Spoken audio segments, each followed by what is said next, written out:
Yeah, I'll react to that, sure.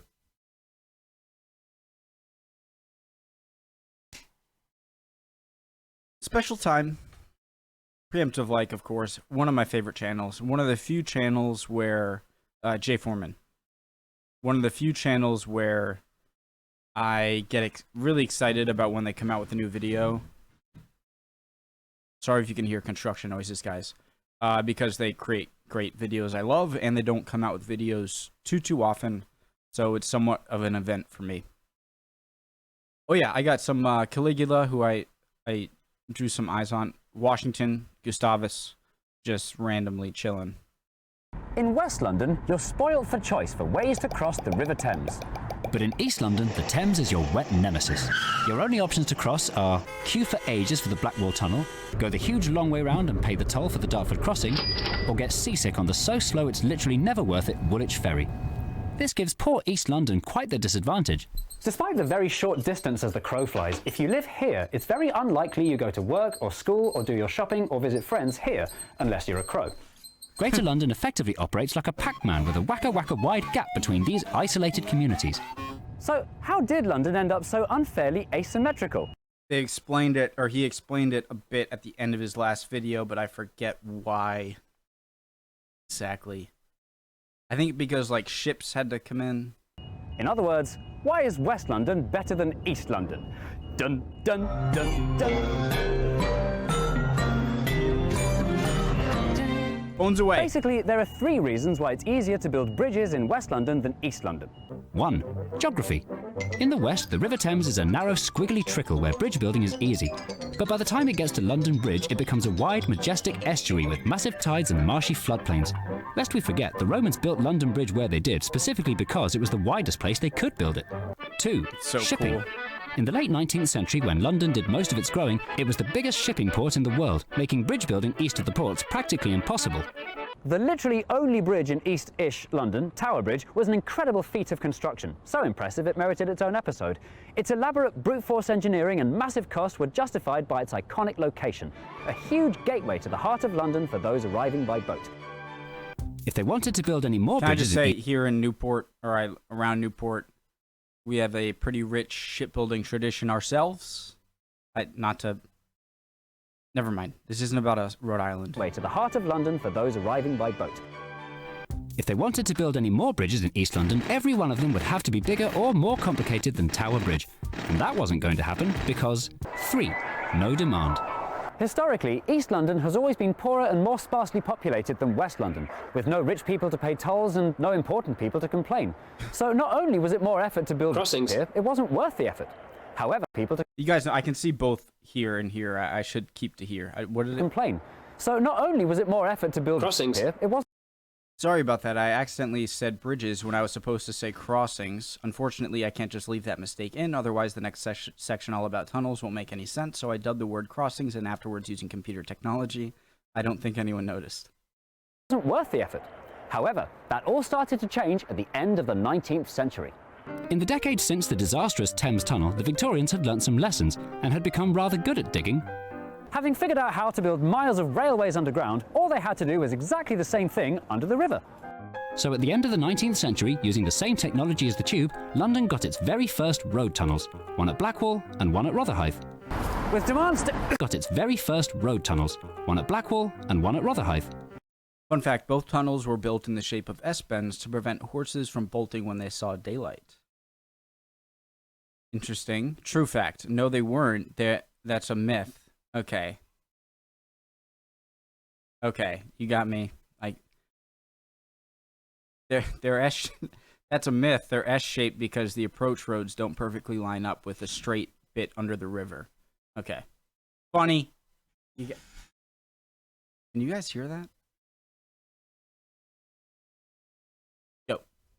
With demand still rising and East London's population Bless still you. growing, these should have been the start of a tunnel revolution spreading eastwards along the Thames throughout the... I'm so stupid, I'm sorry. All right. With demand still rising and East London's population still growing, these should have been the start of a tunnel revolution spreading eastwards along the Thames throughout the 20th century. So why didn't that happen? It's a story that's been told so many times I'm getting bored of it now. Basically, the war. First the First World War and second the Second World War put a stop to all big public projects. And when the wars were over, the money had run out, and it never really came back.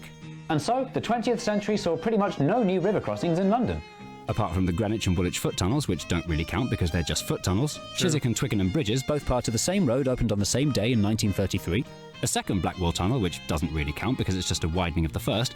And the Dartford tunnel, which became two Dartford tunnels, which became two Dartford tunnels, and the QE2 bridge, which also doesn't really count because it's in not London. London found itself frozen in this asymmetrical state for more than a century. This asymmetry gives the river a completely different character depending which side of London. I'm sorry. He was under the tunnel, now he's at a park. He clearly goes to different locations and just like shoots a very short clip and then just gets up and leave. I would be so happy if I saw him just show up to a random location, just like bounce on a thing, say a fact, and then just be like, okay, that's done, next place. This asymmetry gives the river a completely different character depending which side of London you're on. In the west, the river brings prosperity and flats with views and gastropubs and university boat races. But in the east, the river brings... Was that an American flag? By the end of the 20th century, the shipping industry that prevented any crossings being built here in the first place had all but disappeared, leaving behind a string of post-industrial literal dead ends, largely untouched by regeneration or your thoughts. The exception that proves the rule is Canary Wharf, which since the 80s has seen a rebirth as a business district full of Has no one ever thought to try to do anything to fix this? Yes, they have, ages ago. In the 1970s, plans were afoot for a long-awaited pill to close Pac-Man's mouth, the boringly named the East London River Crossing. By this time, technology had moved on, and bridges had once again overtaken tunnels as the more cost-effective way to get cars across a river. The bridge formed part of the notorious plans for new motorways in London called ringways. On the north side, the roads were more than ready for the arrival of the new bridge. You can clearly see on satellite view. On the north side... ADD, I'm so sorry. Code names articulate. London. The roads were more than ready for the arrival of the new bridge. You can clearly see on satellite view how the North Circular Road gapes expectantly open wide, ready to send and receive cross-river traffic. But on the south side, it's not clear at all where the traffic was meant to go. The new bridge would have necessitated the construction of a huge 8-lane motorway, bulldozing hundreds of households out of the way. Yeah. The people of Plumstead were understandably unhappy when the bridge got approval in 1985. I want to play GeoGuessr. But their bacon was rescued by an unlikely saviour. 2 years later, in 1986... I need to shut my mouth. ADD gentlemen, or people, ladies. I don't care what's in your legs. Go. The people of Plumstead were understandably unhappy when the bridge got approval in 1985, but their bacon was rescued by an unlikely saviour. 2 years later, in 1987, the government accidentally built an international airport right next door to the site of the new bridge, which added a maximum height restriction on top of the already restrictive minimum height restriction. With the bridge needing a complete redesign, that meant going through the approval process all over again. And this time, it failed, and all thoughts of a crossing here were abandoned in 1993. But not for long. In 2004, the Mayor of London, Ken Livingstone, proposed an upgrade, or downgrade depending how you look at it, on the same site. The slightly betterly named Thames Gateway Bridge. Ken's bridge was going to be a local bridge for local... Slightly betterly named Thames Gateway Bridge. Ken's bridge was going to be a local bridge for local people. There would be just 4 lanes instead of 8, 2 of which would be bus lanes, which had the potential of being turned into an extension for the DLR. You can see on satellite view that Ken's bridge got quite far in the planning stages too. Just north of Galleon's Reach, there's a wide concrete flyover that stops mid-air where the connection to his new bridge was going to be. Environmentally speaking, it was a massive improvement on the monster from the 70s, but there was a major flaw in Ken's concept. A local bridge for local people was a very naive and completely impossible thing to enforce. I'm reading this one, go away! Ken's bridge could only have been local if it were one of many crossings in East London, so that travellers had... That's what I love, getting birdseed and putting the birdhouse out, or the feeder, and watching the birds. It's soothing for me. This is going to be me in 20 years. Ken's bridge could only have been local if it were one of many crossings in East London, so that travellers had lots of options, just like how it is in West London. But with East London so far behind, the Thames Gateway Bridge on its own would unavoidably have drawn cars and lorries from all over London, congesting and polluting the narrow residential streets of Plumstead, which in many ways is worse than building a motorway through it. The Thames Gateway Bridge That was seems like a quite nice area. Which in many ways is worse than building a motorway through it. The Thames Gateway Bridge was indeed designed to be joined later by the Belvedere Bridge and Silvertown Tunnel, but the locals knew that these complementary crossings wouldn't realistically have come to the rescue for decades, if they ever came at all. For that reason, the Thames Gateway Bridge was viewed as a cause of congestion. And for that reason, it had almost no support politically or locally. And for that reason, when the next Mayor of London, Boris Johnson, came along, he took the popular and simple decision to scrap it. Sausages. It was a rather odd move for Boris, a man so famously fond of bridges. Perhaps he just didn't like it because it wasn't his idea. It's harder than ever to get big projects like bridges funded by the government and or approved by the locals. That's why all the bridges built this century have been quite a pedestrian affair. So far we've had the Millennium Is that a British inside joke I didn't get? That's why all the bridges built this century have been quite a pedestrian affair. So far we've had the Millennium Bridge, which when first opened struggled to take the weight of pedestrians, and the Emirates Airline, an expensive over-branded cable car / tourist non-attraction connecting nowhere to nowhere else, inexplicably featured on the tube map despite a grand total of regular users of 4. A few more pedestrian-only bridges have also been planned and not built. At Canary Wharf, Wandsworth, Pimlico, and most high-profile of Also been planned and not built. At Canary Wharf, Wandsworth, Pimlico. Why? What? Why? What? Why? What? Why not just go straight? Why waste the material? And most high-profile of all, the Planned and not built. At Canary Wharf, Wandsworth, Pimlico, and most high-profile of all, the profoundly unnecessary Garden Bridge, intended more for private parties and selfies than for travel, which cost £53 million just to cancel. Good. But these are tourist attractions at best and vanity projects at worst. And they're all in central London. They do nothing to address the fundamental packmanity of Greater London and are quite insulting to East Londoners. So now, 15 years after the Thames Gateway Bridge was cancelled, what's been put on the table to address this? The worst crossing ever proposed. Right next door to the Blackwall Tunnel, but at a jaunty angle, Silvertown. is the very controversially proposed Silvertown Tunnel. It's a very odd choice of location, given that it's one of the few parts of East London that already has lots of river crossings, and it's an even odder choice of mode. The Silvertown Tunnel is for motor traffic only, with no pedestrians, cyclists or trains allowed. Its purpose is to reduce traffic in the Blackwall Tunnel, which we really should have learnt by now, in real life will encourage more car journeys than before and create more congestion in the whole Blackwall area.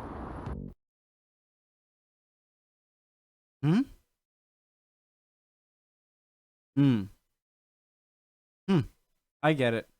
Okay, that makes sense. Public opinion is more anti-car than ever, which is why there's a massive campaign. I was like, how is...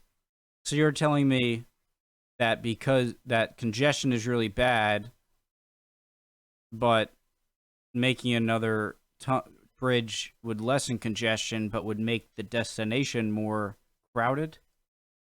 Against the Silvertown Public opinion is more anti-car than ever, which is why there's a massive campaign against the Silvertown Tunnel. And as for whether it'll ever be built, I don't know. It's a paradox. East London Whether it'll ever be I'm delighted that the have been given the go-ahead. The project is vital Built? to prosperity in London. If we're serious about tackling climate emergency, air pollution, and congestion, we have to be serious about reducing car journeys. Yeah, you guys over in Europe are much less about the automobile. I don't know. It's a paradox. Or we're just less about the train, I guess. Trucks, brother. East London desperately needs connections, but East London desperately also needs not to be ruined by pollution and congestion. So what on earth could be the solution? There's actually a rather brilliant one. The two as yet unconnected East Londons are a great opportunity to create ambitious new non-car crossings for rail, trams, cycling and walking. Ignoring today's demand for new roads and instead providing for journeys that don't exist yet may seem daft and will certainly cause frustration for the first few years. But when the only option to cross is a clean, green, sustainable one, people will take the clean, green, sustainable one in their thousands, and the positive effect will spread well beyond the banks of this river. For proof of how brilliantly this phenomenon works, come with me now to West London. In 2019, nasty cracks were found in the pedestals of Hammersmith Bridge, and the local council I have abruptly... to stick to this. I have to stick to this screen. 2019, nasty cracks were found in the pedestals of Hammersmith Bridge, and the local council abruptly closed it to all traffic after 132 years of service. Understandably, many local drivers complained, saying it would cause traffic jams, and it did at first, but then an interesting thing happened. When Hammersmith Bridge reopened in 2021, it assumed a new role as a quiet, pleasant and safe pedestrian and cycle bridge, which has encouraged more journeys by foot and by bike, reducing car journeys and traffic not just in Hammersmith but across West London. What Hammersmith shows us is that what we choose to build, or indeed choose to don't build, affects how we choose or don't choose to travel. And that's the way round it should be. The tide is shifting, Yes. pun massively intended, in the right direction, away from cars. The proposed Lower Thames crossing, a scheme to fight cars with cars to try to take traffic out of the Dartford Tunnel, has been roundly rejected by locals. There's actually been rather a lot of progress for trains lately. No fewer than 7 new rail crossings have appeared across the Thames in the last 25 years, and there are even more proposed for the future. There's a potential rail link to Thamesmead from the DLR or overground, but probably not both. Thomas. There's the Kennex Tram, a planned tram network around the riverside commuter towns in Kent and Essex linked by a tunnel, which is too far outside London to be taken seriously. And of course, the Elizabeth line is going to open, tomorrow. Well, it took 3 videos, but that's pretty much the whole history of You're the River great. Thames and how Londoners have crossed it, from the Romans to the present day. The River I Thomas. find it fascinating how much London's relationship with its river has changed over its long history. It's actually quite sad to think that what started out as a major highway and the lifeblood of London, saturated with boats of all different shapes and sizes, now spends most of its time sitting uselessly empty, a physical and mental barrier between North and South London. But will this trend, like so many others in London's evolving infrastructure, shift back the other way? Are there ways we could put our river to better use? The Thames Clippers are starting to transform from an expensive novelty tourist attraction into a reliable commuter service. Maybe they have a future as a no-nonsense integrated part of the city's transport network, like how it is in Sydney, or Brisbane, or Copenhagen, or San Francisco, or Zurich, or Hong Kong, or Amsterdam. Or maybe they'll go completely the other way and drain the River Thames and turn it into a park. It's not that far-fetched an idea. It's exactly what they did to the River Turia in Valencia in 1969, making the city safer from flooding and opening up acres of new green space. Really?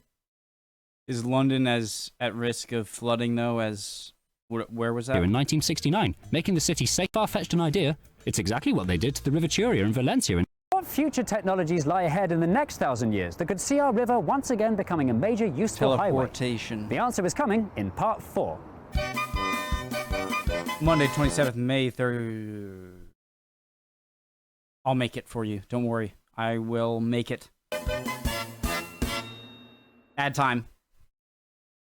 You know, I remember the first time my grandfather gave me Surfshark VPN. Guys, just make sure before we go into it, you use the .deal/Jay Foreman. Helps him out, gives him money, knows where they send him to. Make sure to use it. I remember the first time my grandfather gave me Surfshark VPN. In those days, it came in a paper wrapper and had this horrible bitter taste. But it was worth it for the wonderful extra online security and ability to access content from around the world that was blocked in your country. My grandfather and I would switch our location to the United States and watch content that was only available on American Netflix, and Like all what? while keeping our IP address hidden so we could browse for hours on end without fear of being tracked by advertisers or hackers. Well, now... What exactly makes the American Netflix have, be better than the UK one? Like, what does the American one have that you guys don't? My grandfather of being tracked Sorry. by advertisers or hackers. Well, now my grandfather's dead. And what would he make of what's become of Surfshark today? Nowadays, it's as simple as clicking a button on your browser, and you don't have to eat it anymore. You still can, but I wouldn't recommend it. The taste is really quite horrible. It's like earwax and sick and unsettlingly fizzy. But you still get that uncommonly good connectivity and security on an unlimited number of devices. So if you want to give the gift of Surfshark to your grandson, click the link in the description below and use the code JForeman to get 83% off Surfshark, plus an extra 3 months for free, which I probably won't live to see. And if your grandson is ungrateful and won't take his Surfshark, and spits it out on the carpet and cries for his mother, well, there's a 30-day money-back guarantee, so you can tell his mother it never happened. Surfshark would make an absolutely perfect gift if I only had a grandson to give it to. I swear, they would make so much money if they just told everyone, hey, you know all those weird websites that you visit that you don't want anyone to see? Well, everyone's going to look at them unless you get VPN or Surfshark or whatever. And then everyone would be like, not that I visit any sites I'd be embarrassed of. Awesome video like always. Hope you guys enjoyed that as much as I did. Can't wait for the next one. Jay Foreman is amazing. Love him. See you guys next time. Hope you're doing well. If not, chin up. Emotions are fickle, my friend. Bye, guys.